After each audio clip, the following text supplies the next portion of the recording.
I'm trying to reconnect. Somehow we got disconnected. Can you all hear me? Yes. Let's hope it stays. Okay, so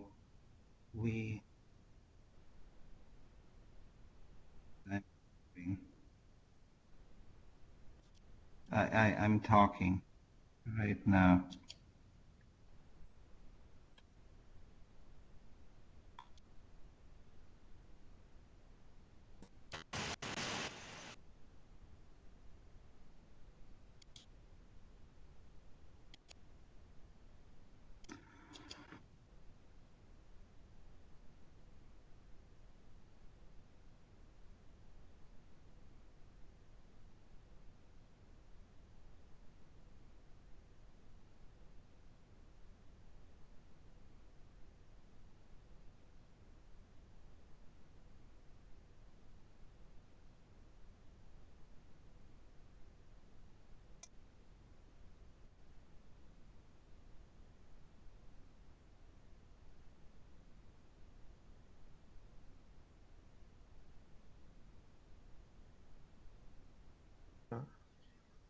Dr. Lies, are you talking? Okay, now, all right, sorry.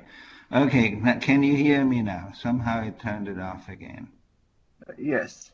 Yes. Okay, yes, good. We can hear you. So finally, we seem to be converging to something that is slightly useful. As I started talking about before, I don't know when we got interrupted, but I guess it was fairly early on.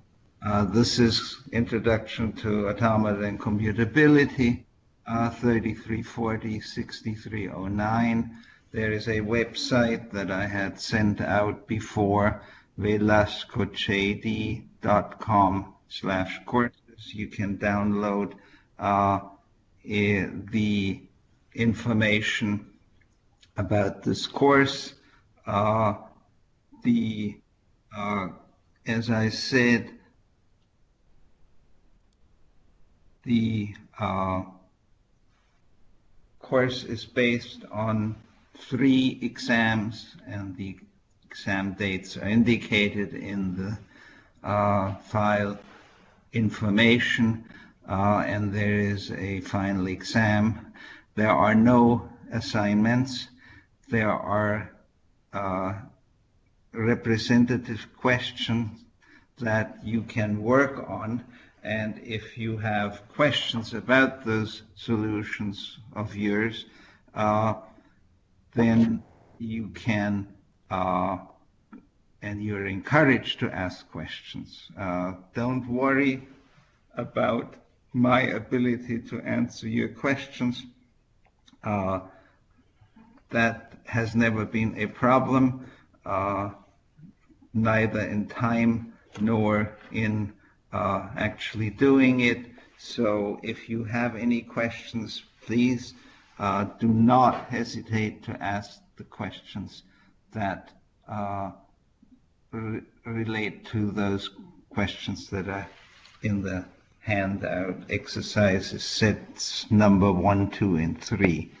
Obviously, initially you will not be able to do any of those. That will be later on. Obviously, the exercise set 1 is for exam 1, exercise set 2 for exam 2, and exercise set 3 for exam 3.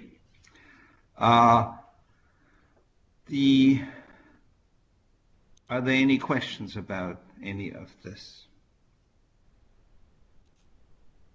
No, sir. Nobody has any questions. So as the syllabus indicates, each of the 3 exams is worth 20% towards the final grade, and the final exam is going to be worth 40%.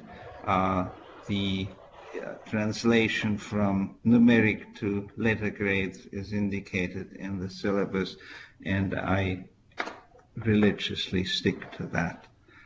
So don't tell me, oh, I missed it by 1/10 of 1%. Yes.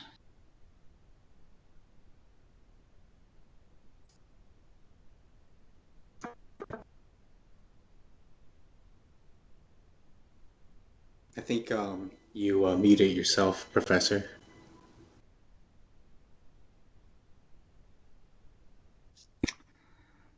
I didn't mute anything. Somehow this happened. So anyway, so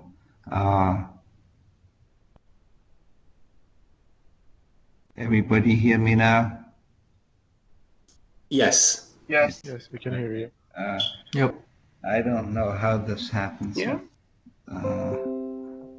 Why I get muted. I can assure you that I have not disconnected and I have not muted ever myself. So if that happens, then that is wrong, and you better.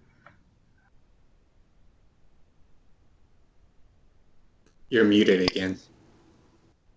Who the hell is doing that? I'm getting very irritated. I'm not doing anything. So, any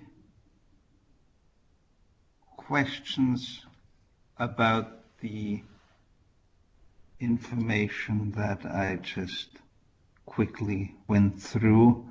There are, if you have a legitimate request under the Americans with Disabilities Act, you have to let me know by next Wednesday in writing that request.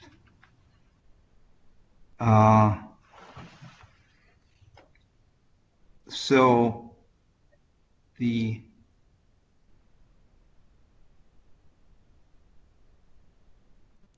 You're muted again. No, I'm here. But anyway, so what is this course all about? This course basically deals with, as the title says, automata and computability. It basically deals with questions: what can we do, and in what way can we compute certain things? What this ultimately comes down to is a question that deals with automata. It deals with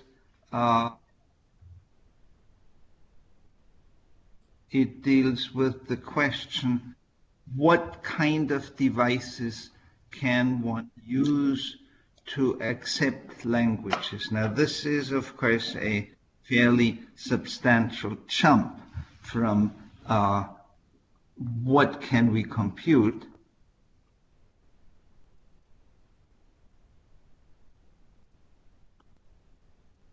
to languages.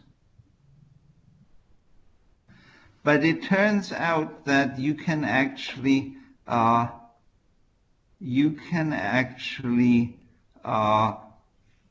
formulate the question of what you can compute as a question: what type of languages can be recognized?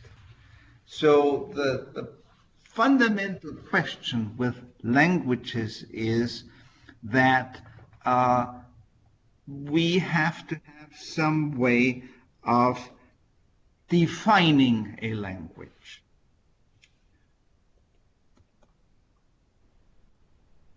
Now, there are a number of ways in which you can define a language. If you look at an ordinary natural language, then we probably use things like grammars. We use dictionaries to define words. We use mechanisms that implement parsing. If you write something, in any of the modern editors, it will probably tell you if you misspelled a word, and it will also tell you if you have some grammatical infelicity in that writing. This is based on what one can deal with when it comes to the question, how do we define a language? So this is one way in which that can be done. Now, that's sort of a rather generic way. We can, of course, do a recognition of words in a language.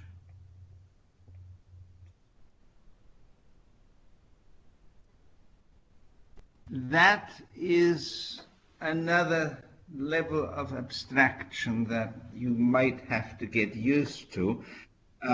Basically, we're now no longer looking at a word being a component like in English where we have words in sentences. We're now really looking at an entire sentence or an entire paragraph or an entire essay as a part of a language. So for computer scientists, that's not really that complicated to see. If you think of the fact that you look at a program, when you write a program, what are you going to do with it? Well, you're going to do you're running through the parser. Okay, so the parser then will tell you whether your program isn't syntactically correct.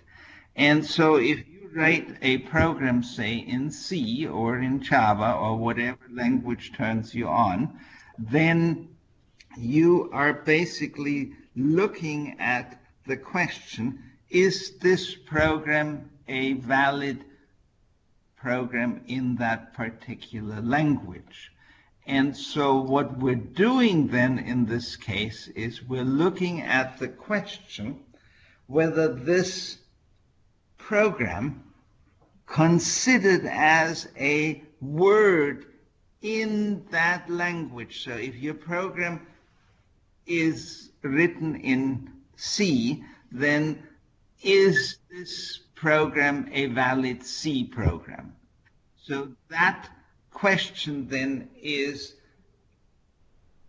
treating the program that you've written as a word in the C language. Okay, so that then gets to the question, how do we recognize words?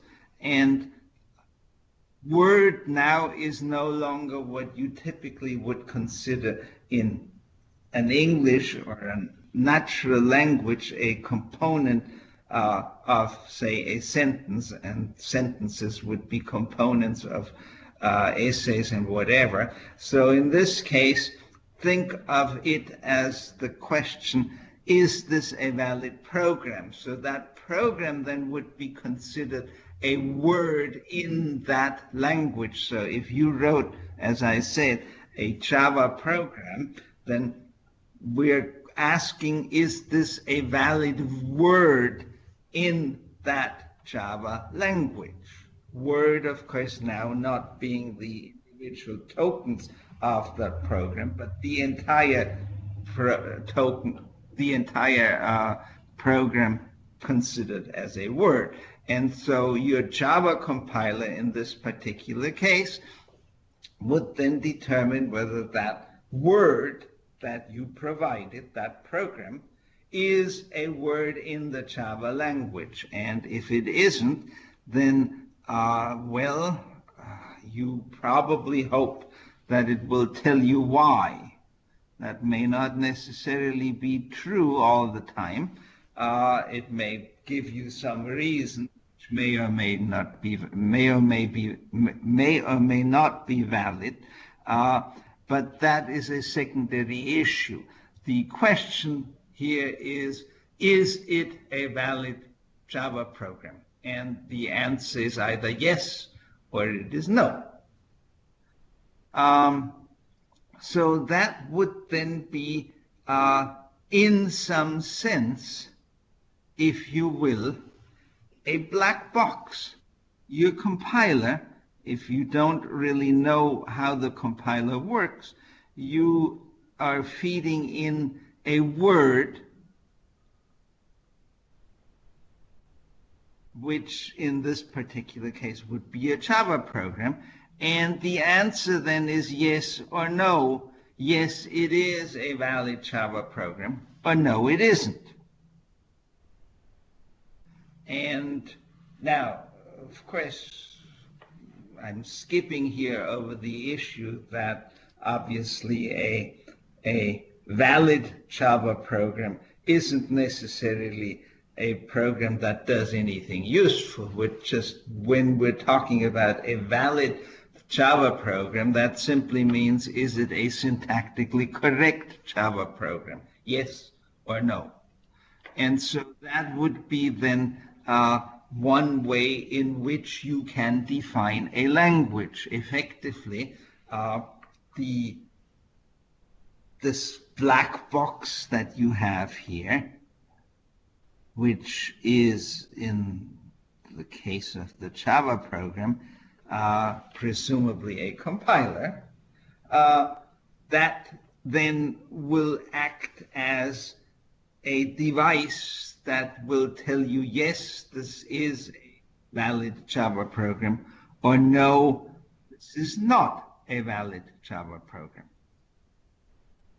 And so that is one way in which you can define a particular language. This is one way in which you can define the Java language, because you can essentially generate all possible strings over the alphabet. And of course, we're now getting a little bit more technical, but if you think of all the characters that you can use in a typical Java program, you can generate all strings, and some of those strings may amount to valid Java programs, and most of them won't.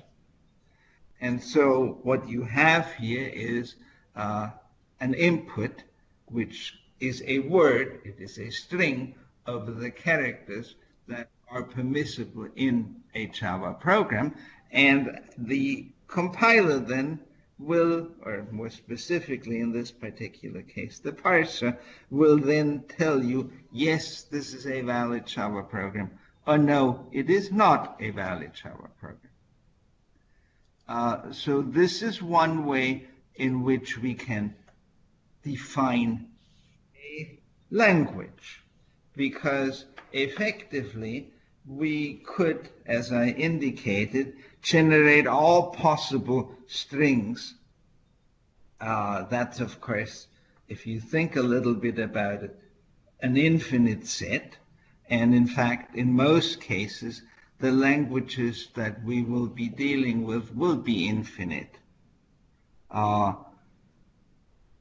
That shouldn't be too worrisome, because essentially any type of programming language is obviously an infinite set of valid programs.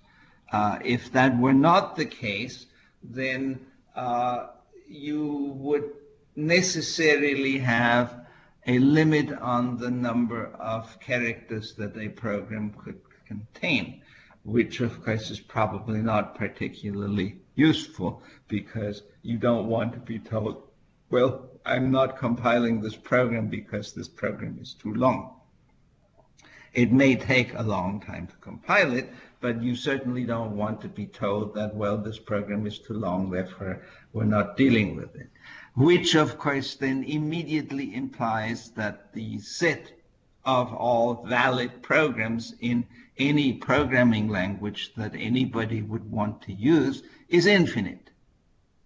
So that shouldn't be too much of a concern. In fact, you should be definitely concerned if you don't have an infinite set of elements in a particular language. Essentially, if you have only a finite set, then that is a fairly boring kind of thing. So recognition of words in a language is clearly one way of defining a language. Now, there are other ways, and we will talk more about some of those. You can, for instance, come up with expressions.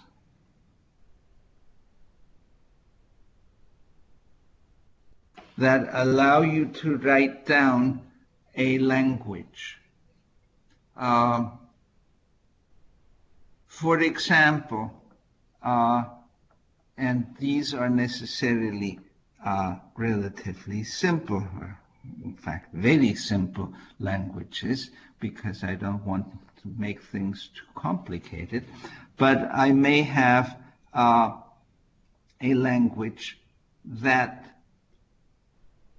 is an even number of A's followed by an odd number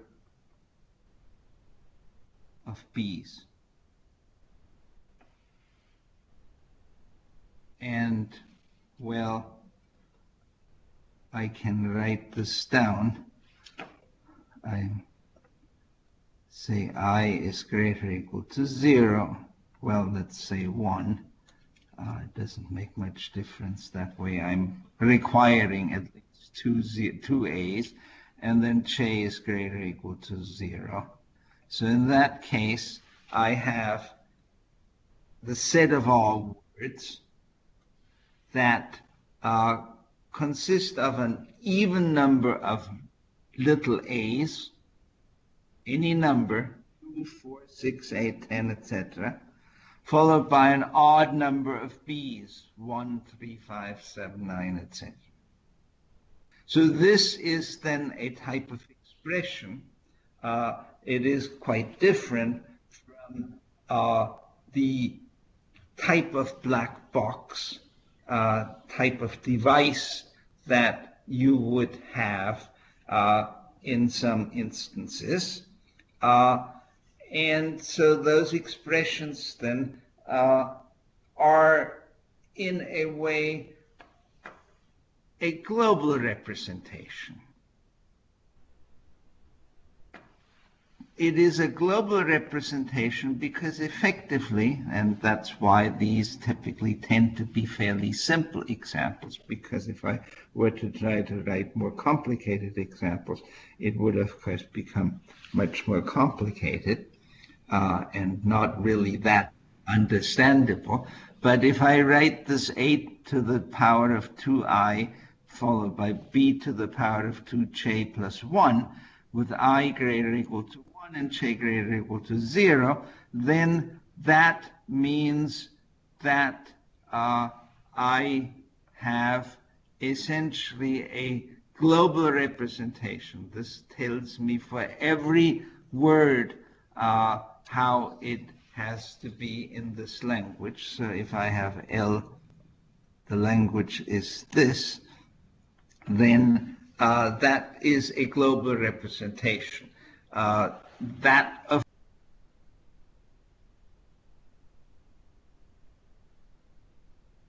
Anybody else with audio?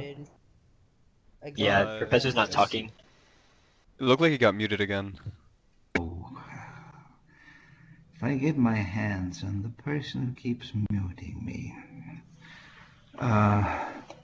Anyway, so this is an expression that is a global representation of all the language, all the words in the language that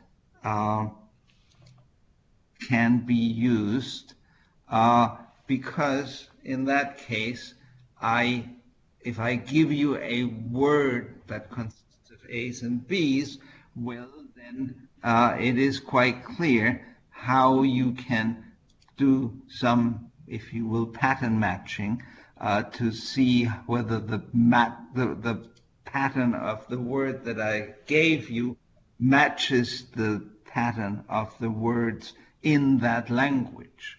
Now, obviously, if you want to get something relatively complicated, then that will make the expression also much more complicated. And so that is a separate issue, but it is quite clear that in contrast to the black box approach, where you obviously have a situation where the learning experience is for each possible input, but only one at a time. So you input a string, a word, and it will tell you, yes, it is a valid language, that word in the language, or no, it isn't. This is a global representation. It tells you for all words whether or not they're in that language, which is, of course, quite different from the black box approach. Professor, is yes. it okay if I stop you here? I actually just want to make sure that I know what you're talking about in this situation. Right now, the equation that you have there, the L equals 2, I mean, A to the 2 to the I, that is the total representation of the entire language, correct?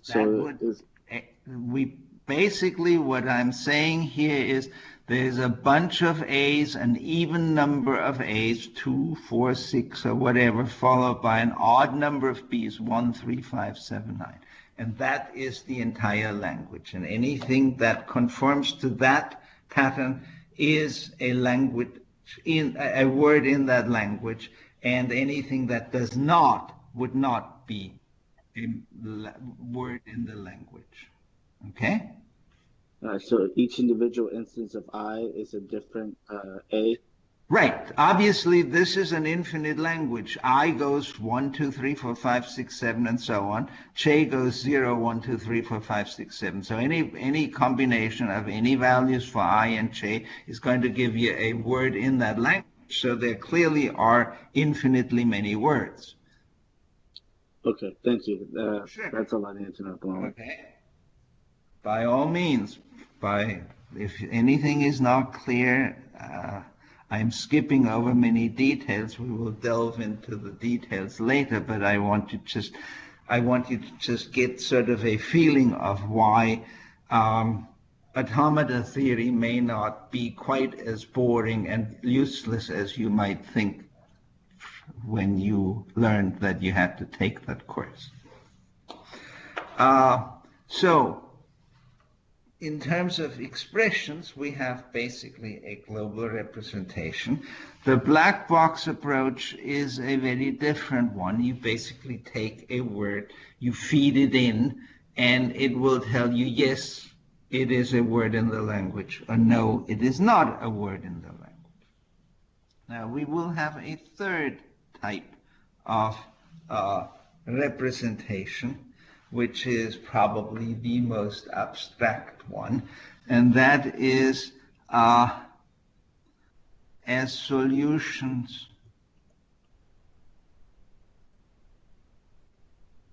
of equations. Now, I'm sort of skipping over some of the details because they're not really that relevant at this point. Eventually they will be when we get into the into more detail. But if you have an equation, then you can have a solution of an equation. Now, most of the equations that you are familiar with are equations involving numbers. In this particular case, we're basically looking at equations that involve languages.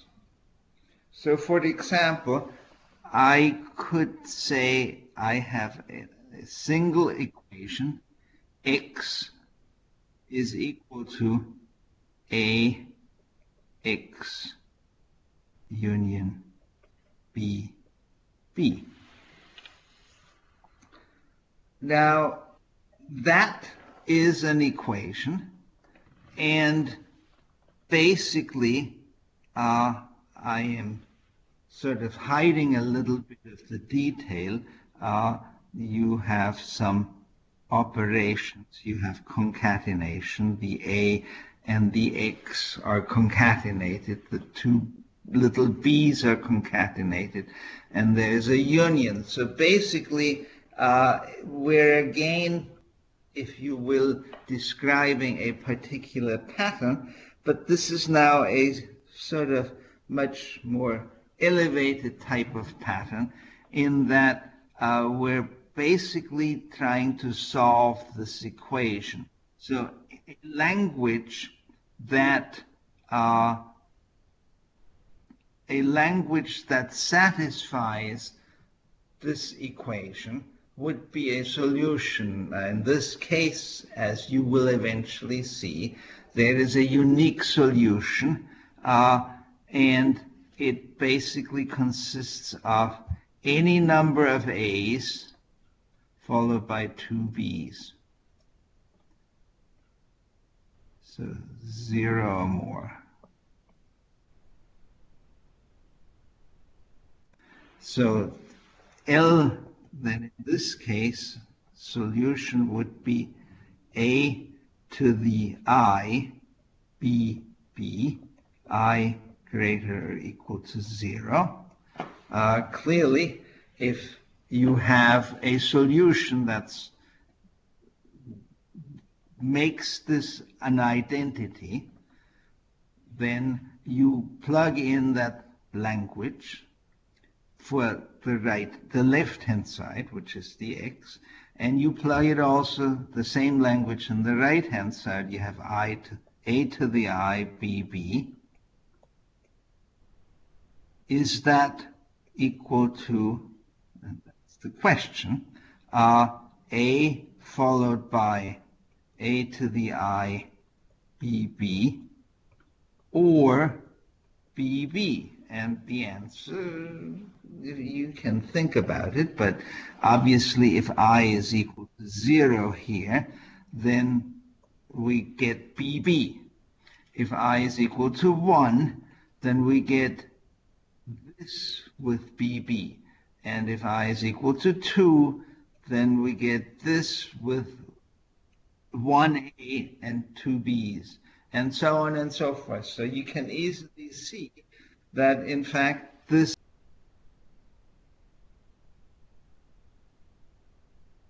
Professor, you're muted. it turns out to be the only solution that exists for this equation. X is A concatenated with X union BB. And so this is another way of representing, of defining a language, especially if the language that is involved in this particular equation is unique as a solution. So that then gets us to the different types of mechanisms. So we have mechanisms for defining a language, and so we have machines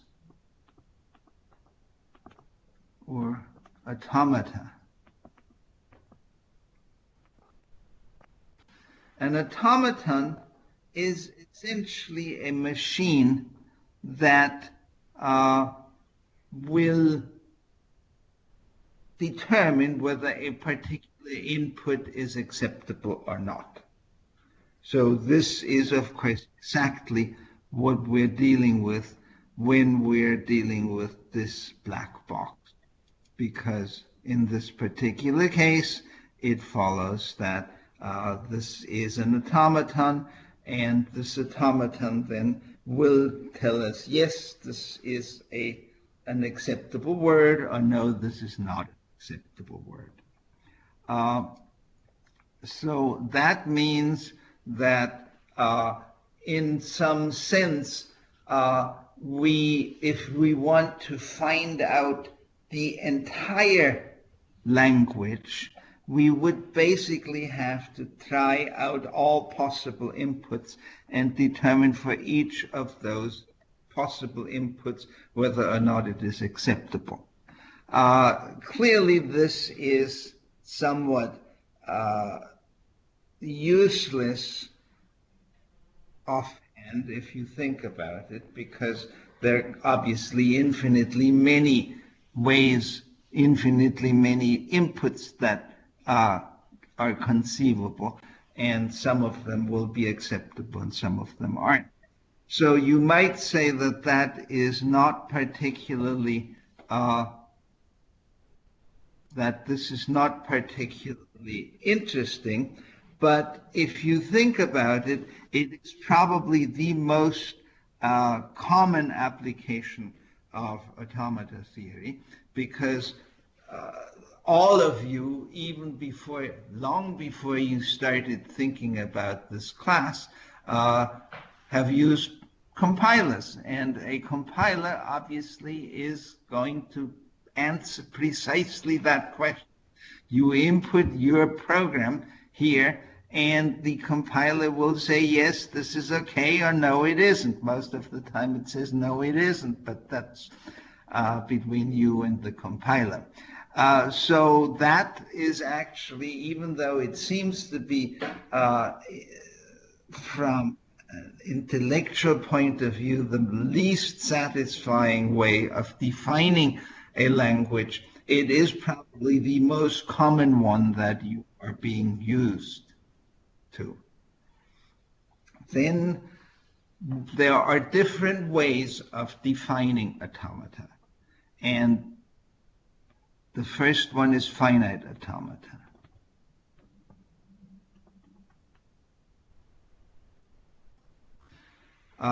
Finite automata are, in some sense, the simplest of the machines, of the automata that we're dealing with. But they're still not that simple, as you will find out. Then we have push-down automata.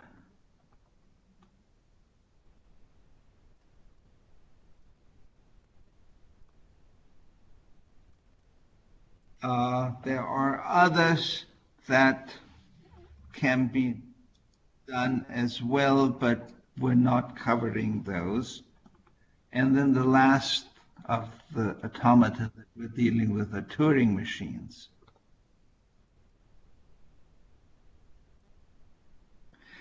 Now, the difference between those three types of automata that we're using, that we will meet in this course, the differences are in the way we can store additional information. A finite automaton essentially consists of states, and you transition from one state to another one, and that is basically how the automaton works. In a push-down automaton, you actually can record some history. You can, if you will, count. So if you want to do something that would change this expression, if you were to say, I want a to the 2I followed by b to the 2I plus 1, no j, then that means I have a bunch of a's, an even number of a's, 2I a's, followed by one more B than A's. So in this case, I'm having 2 to the I here. Let me just write it down here. A to the 2I, B to the 2I plus 1.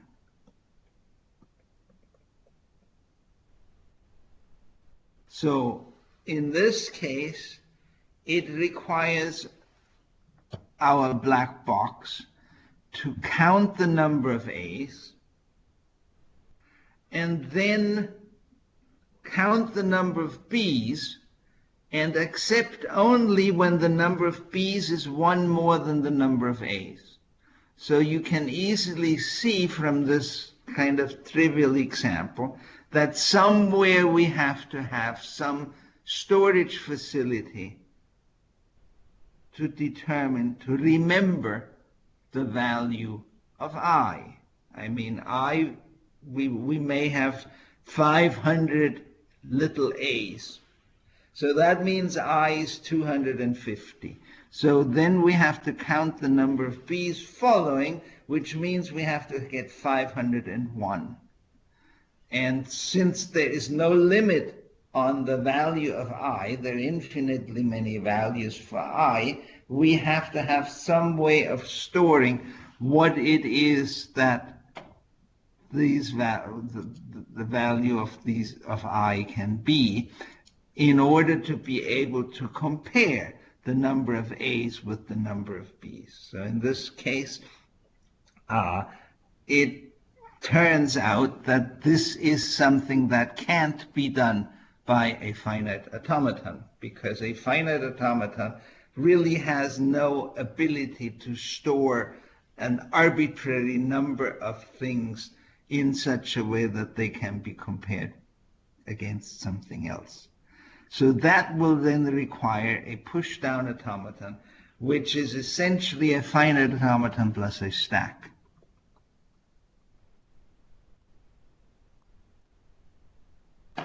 And then a Turing machine goes one step further. Now, when you look at the push-down automaton, where the storage device is a stack, that means you can only access the top element of the stack. If you want to go below the top element, you will have to remove the top element.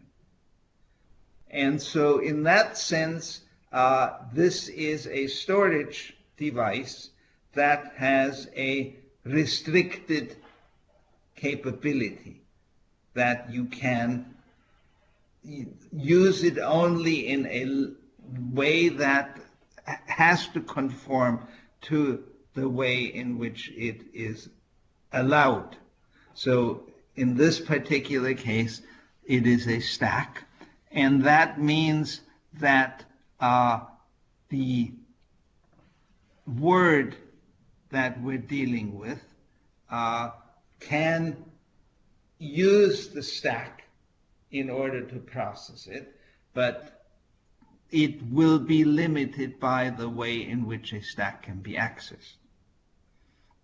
In a Turing machine, you basically have a finite automaton plus a read-write tape. So there, the limitation of the stack has been removed in the push-down in the Turing machine, and so it is now a much more general mechanism in which you can record information, and we will go into great detail as to how that can be done. But given the brief overview, rather informal overview that I've just given you, it should be fairly obvious that this is a hierarchy. The least powerful of these automata, a finite automata, followed by push-down automata, and the most powerful are Turing machines. So what that means is then we have three different types of automata, machines, devices, that we can look at and study. And there are properties that each of these devices has. The next mechanism are grammars.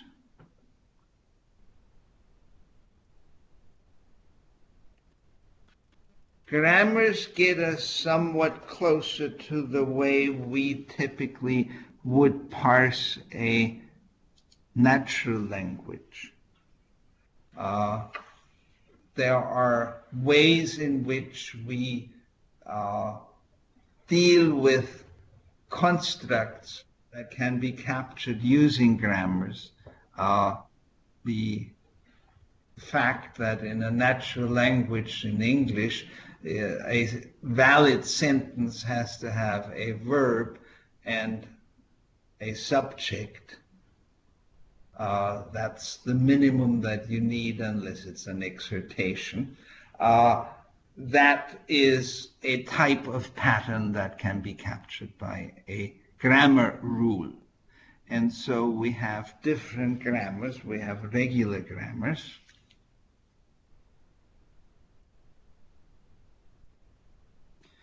We have context-free grammars.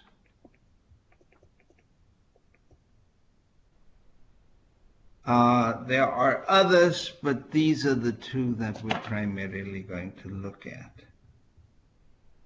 Then there are expressions.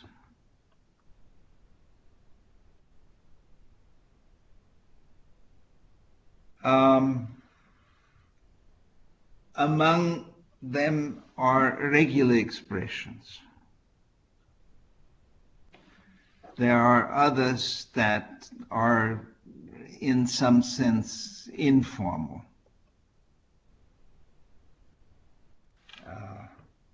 And finally, there are equations, more specifically systems of language equations.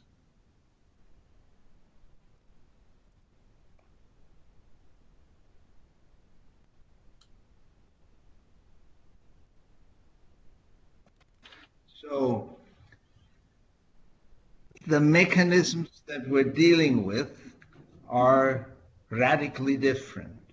You have automata that will basically tell you yay or nay. We have grammars that generate things. So this is, here the question is acceptance.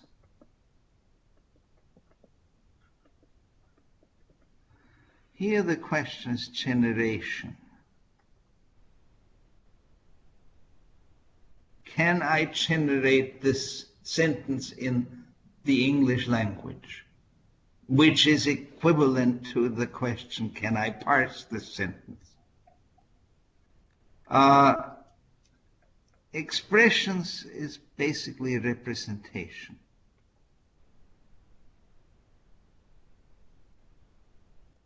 And to some extent, at an even higher level, it will also be applicable to system language equations.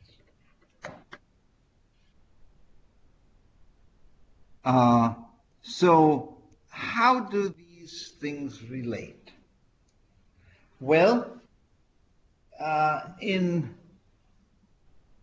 formal systems, mathematics, if you will, if you can define a particular construct in significantly, radically different ways, then that usually indicates that that particular construct is interesting.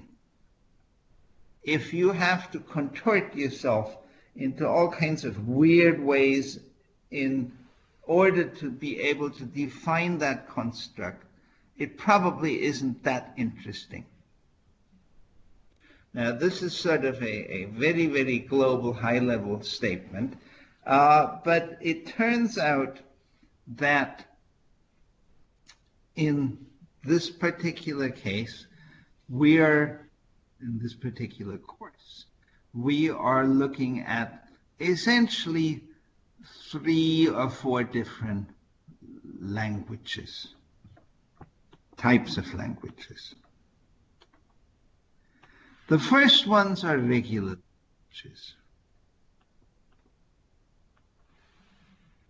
Now, it turns out that you can define regular languages using finite automata.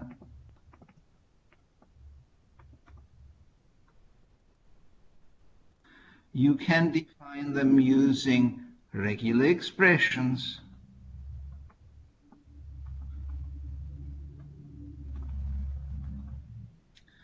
You can define them using regular grammars.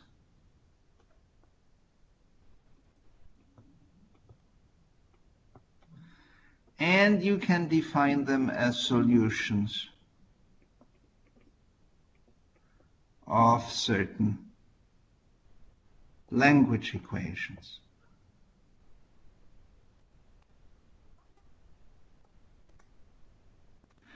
So what you have here is basically 4 different ways, and in fact, there are 2 different types of finite automata, deterministic and non-deterministic.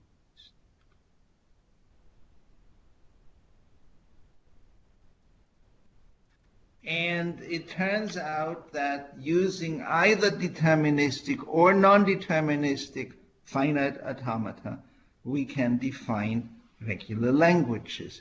So effectively then, if you want to take a global view of this, there are really 5 rather different mechanisms, all of which essentially end up with the same outcome. They define a particular class of languages called regular languages.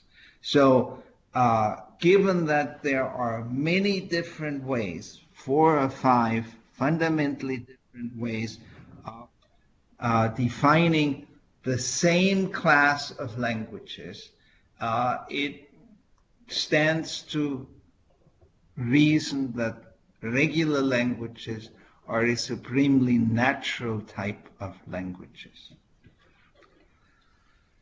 The next one are context-free languages. Context-free languages, there are typically push-down automata and context-free grammars, both of which end up defining the same class of languages, context-free languages. And both of them are radically different. Push-down automata is a device that will tell you yay or nay. Context-free grammars are basically grammars that are used to define things. Most programming languages are using in their compilers parsers that use context-free grammars. Now there are some additional constraints that have to be imposed, which effectively then, if you want to take a strict approach, would render those programming languages not exactly context-free. An example would be the fact that you might have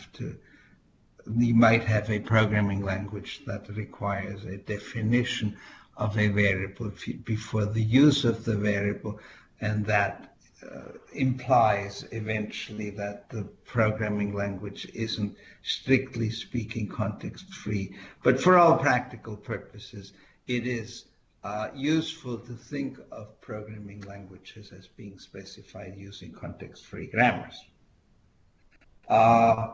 So you have push-down automata and you have context-free grammars. all of which define the same type of language, which is called class of languages, which is called context-free.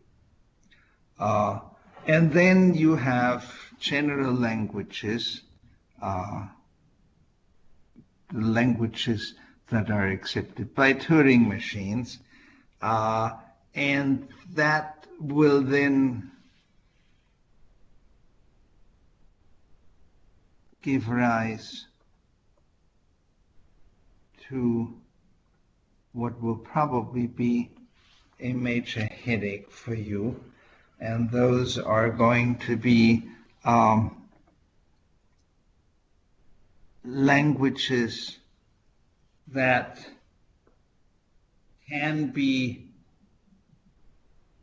accepted by Turing machines, some of which will halt on every input and some of which will not halt on every input. So I'm not really going to go into details at this point. This will be sort of the last 2 weeks or so of the course when we'll look at computability, undecidability, halting problem of Turing machines and things like that. This seems to be somewhat esoteric, but it is actually quite practically important. But first we have to work our way through the other types of languages that we are going to deal with in this course, namely regular languages and context-free languages. So what we then will have to deal with is, what is a language?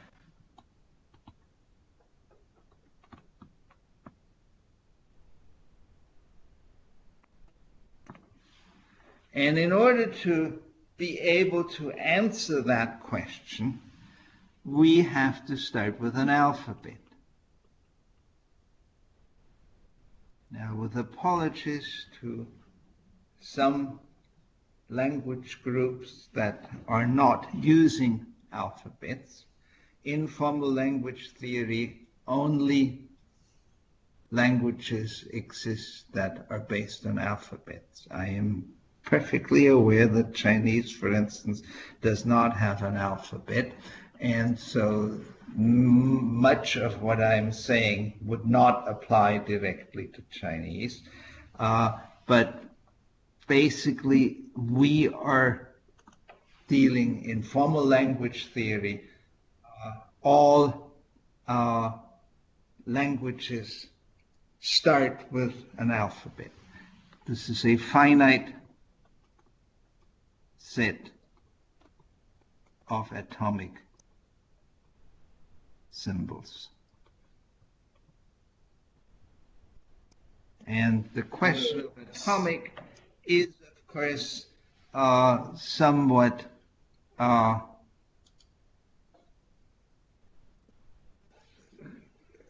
debatable. You may have, for instance, a digital clock that represents numbers with certain portions of the number being lit and others not being lit. And so at that point you can, depending on how you define things, atomic, you can say, well, there are 10 digits, 0 through 9, or you could say, well, there are certain positions that can be lit and certain positions that cannot be lit. And so it is entirely up to you how you define what is atomic, but once you've defined it, you're stuck with it. So basically, atomic means it cannot be decomposed any further. So if you're saying that we're looking at the alphabet 0 through 9, well, then it can be simply, these are the atomic symbols that we're looking at. If you're looking at a binary alphabet, you are having 2 symbols, 0 and 1. which of course everybody knows is sufficient to represent anything you want, except of course you need a multiplicity of characters. If you have ASCII symbols, then you need 7 bits in order to do that. If you have more than, you usually will use a byte, so whatever, 8 bits. But certainly in order to deal with a representation of an arbitrary number of symbols, and alphabet is a finite but unlimited set of atomic symbols. You can have as many as you want, but once you've defined the alphabet, it is fixed. And then we're looking at the set of all words composed of letters from the alphabet. And we denote that by a star. This is the set of all words compared with letters from the alphabet A. And A, of course, is finite. But A star obviously is infinite. If you don't believe that it is infinite, well, then that means it must be finite. If you think it is not infinite, it must be finite, so you can write them all down. And that means that there is a longest one. Maybe many that are equal in length, but one of them is definitely as long as anything else or longer. And so obviously I can create a new word that does not exist in your finite set by concatenating it with another letter from the alphabet, because that word now is one character longer than the longest of all your words, and therefore it can't be in that set, but clearly it is a word, and therefore that immediately contradicts your assumption that this A star, the set of all words composed of letters from A, could possibly be finite, and therefore you have to conclude that it is infinite. Now, what is important here is, of course, that it is infinite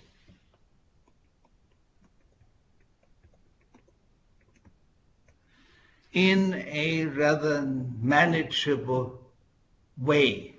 It is countably infinite.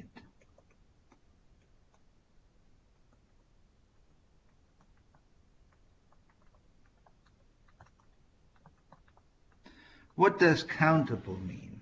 Countable means that I can assign a natural number, 1, 2, 3, 4, 5, etc., to each of the words in such a way that no number is being repeated, so different words have different numbers. And I can number every single word in a star.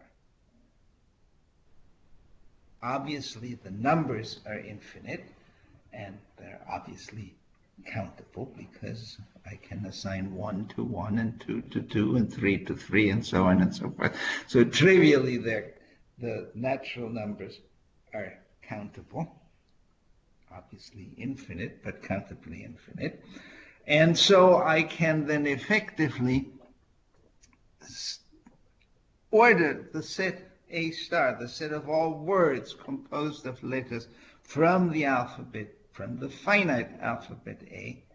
I can write them down in such a way that I can number them so that every word in A star gets a unique number. How would I do that? Well, I would first write down all words of length 0. More about that in a minute. Well, tomorrow on Monday. Then all words of length 1. Then all words of length 2. All words of length 3, and so on and so forth. So that guarantees that if you throw any word at me, it will have a certain length. Again, we'll talk more about that on Monday when we do things slightly more formally. So there's a certain length to that word, and therefore it goes into the group of all words of that length. And so I can order those groups by length. So the group of words of length 0, followed by the group of words of length 1, followed by the group of all words of length 2, and so on and so forth. So if you give me a word that has a certain length, it will belong to its group of all words of that length. And so I can first count all words in each group. I can calculate that if I have C symbols in the alphabet, then words of length 0 will be 0. There will be exactly 1. And then words of length 1, there will be C. Words of length 2, there will be C squared. Words of length 3, C to the third, and so on. So in general, if you have a word of length I, there are exactly C to the I words of length I. And obviously, I can now arrange them. So this is 1, and then there is C, and then there's C squared, and C to the third, and so on. This, of course, grows fairly rapidly, but obviously I can thereby assign a particular group to a particular word, namely the group of all words of the same length of that word. And then within that group, I can then order things, presumably lexicographically. I impose an order on the symbols of the alphabet, and that will then give me a lexicographical ordering on the symbols of on the words. So if I is equal to 3 and I say 0 is less than 1, then the order would be 0, 0, 0, 0, 0, 1, 0, 1, 0, 0, 1, 1, 1, 0, 0, 1, 0, 1, 1, 1, 0, and 1, 1, 1. So the lexicographical ordering would mean that these are all ascending order. So 0, 0, 0 of all the 3 element words is the smallest, and 1, 1, 1 of all 3 letter words is the largest. And so in that way, I can get a number for that whatever word you gave me of length some I. And so in that way, I can obviously verify that A star, being infinite, is countably infinite. Any questions? So you said earlier, languages like Chinese uses a different system, I guess. Do you know what that system is called? It basically has ideograms. It is not really based on the alphabet, and so that makes things more complicated. For instance, cryptography is much more difficult to study when it comes to Chinese than it comes to alphabet-based languages.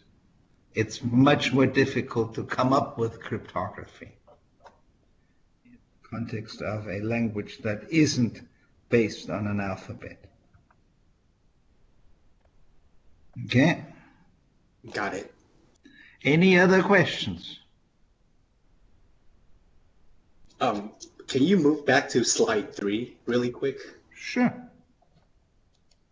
This one? Yes, sir. All right, got it. Thank you.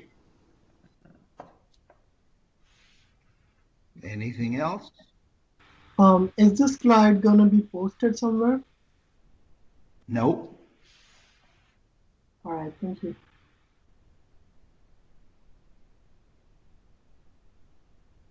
Anything else?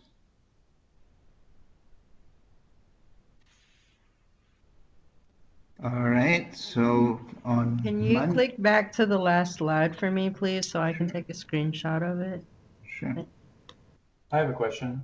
Yes. Will you be posting any sort of reading guide to guide us through the Hopcroft book so that we can read in conjunction with the lectures?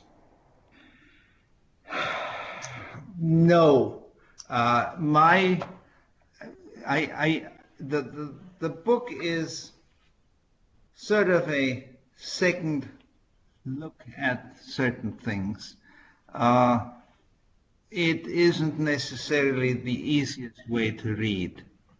I work very hard to make things look and appear and be presented as easily as I can make them. So I have the conceit that if you attend class and listen to what I say and ask questions when you don't understand it, that is probably the easiest way of understanding this material, which admittedly is not entirely easy to understand because it is fairly abstract. The book, you can read it, but it is not necessarily easy to understand. I would say my lecture should be much easier to understand than the book. The book also is somewhat handicapped by the fact that it conforms to the usual approach of formal language theory, that it states a result and then it proves it. I shy away from the word proof. I sort of do the proof, but you don't notice that it is a proof. Most of the constructions that I give you could easily be converted into proofs, but I don't do that because, for the most part, when we show certain kinds of things, like the equivalence of deterministic and non-deterministic finite automata, or the equivalence of finite automata and regular expressions as far as the denotational power is concerned, or the equivalence between regular expressions and regular grammars and so on and so forth. I give you constructions. I don't usually prove those constructions, but effectively they could easily be converted into proofs, except, of course, I'm painfully aware that students absolutely hate the word proof anywhere appearing, so I'm not doing that. The book is, of course, a lot more formal than I am, although I would argue that it is not terribly difficult to make the statements that I'm giving you more formal without really breaking a sweat. But there are also a couple of constructions that simply are much worse in the book than what I'm going to give you. So if you don't miss any classes and you follow what I'm giving you in class, you don't really need the book. Okay, that's a Professor? relief. Professor, can you move back to slide 1 and 2 for me for just a few Sure. seconds, please? No problem. Other questions? Okay, slide 2, please. Yep.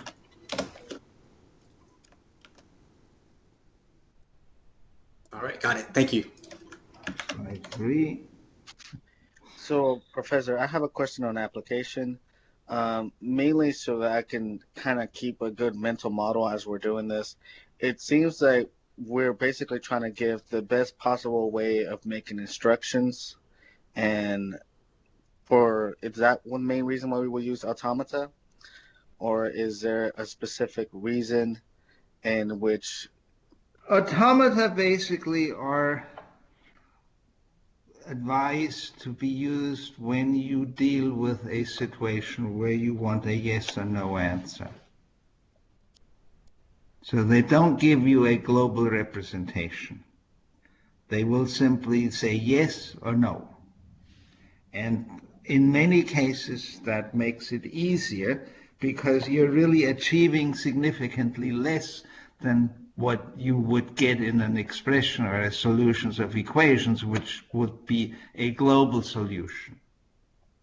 In an automaton, you basically are going to get, yes, this is okay, or no, it isn't.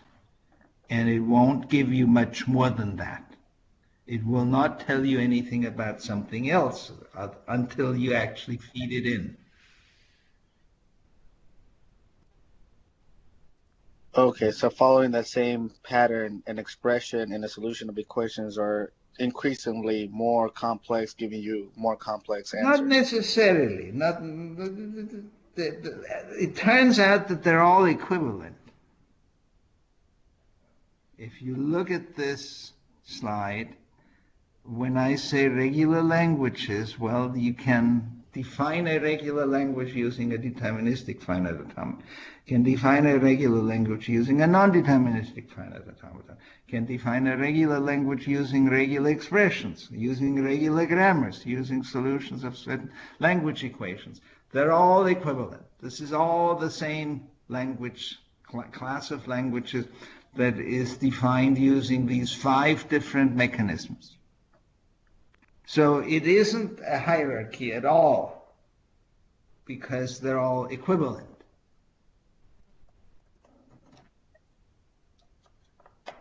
Okay? Yes, got it. All right. Anything else? All right, then I will see you, or will talk to you on Monday. Bye-bye. Thank you, Professor. You're welcome. All right, thank you.